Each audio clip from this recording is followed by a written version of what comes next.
こんにちは、音沢です。今回からポップ音楽理論と題して音楽理論を解説する動画を投稿していきます。J-POP などをはじめとする現代のポピュラーミュージックを作曲したい方や、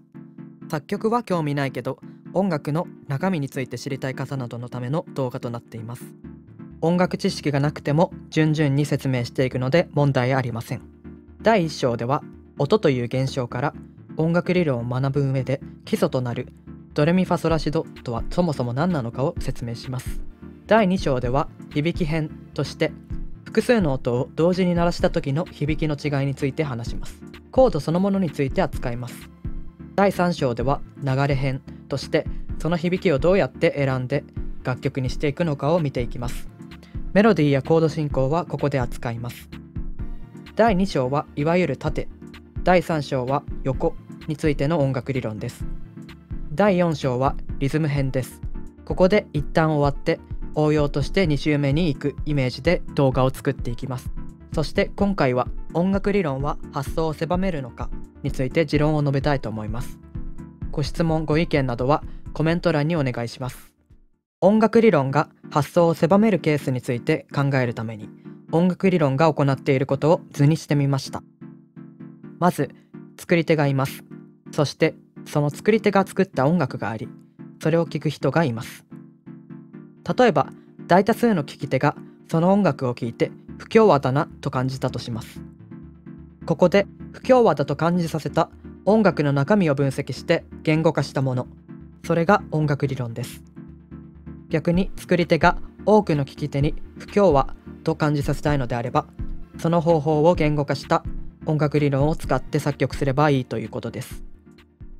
このように音楽理論は自分の意図を表現するための道具です。ここで大事なのは音楽理論はあくまで感覚ありきということです。では音楽理論が発想を狭めるケースとはどのような場合なのかというと、自分の感覚より理論を優先してしまうケースです。音楽理論をまとめた書籍やサイト、動画で学んでいくと、不協和だから避けるべき、禁則など守らなければならないルールのようなものに多く出会うことになります。そのようなルールは聞き手が同じ感覚を持つことを前提として書かれているわけですが、そう感じない人も必ずいます。なのでもし音楽理論に書かれていたことはピンとこないのに、ルールだから守らないといけないと捉えてしまうと、音楽理論を学ぶ前にはあった選択肢が消えていくため、発想が狭まる可能性があるということです。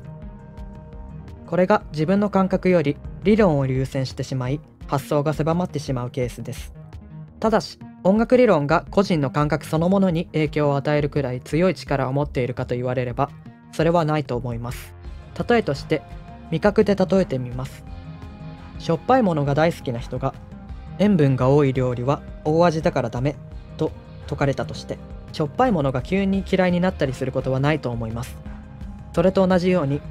音楽理論に不協和だからダメと書いてあったからといって、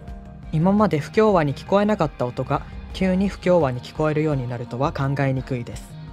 なので最終的な判断を自分の感覚に任せておけば、発想が狭まる可能性は低いということが言えます。また音楽理論をうまく使うためには、ルールには条件があることを意識する必要があると思います。例えばこの音は不協和だからダメというルールが書いてあったとしたら、ルールに多くの人に不協和と感じさせたくないならみたいな前提条件を加えてみます。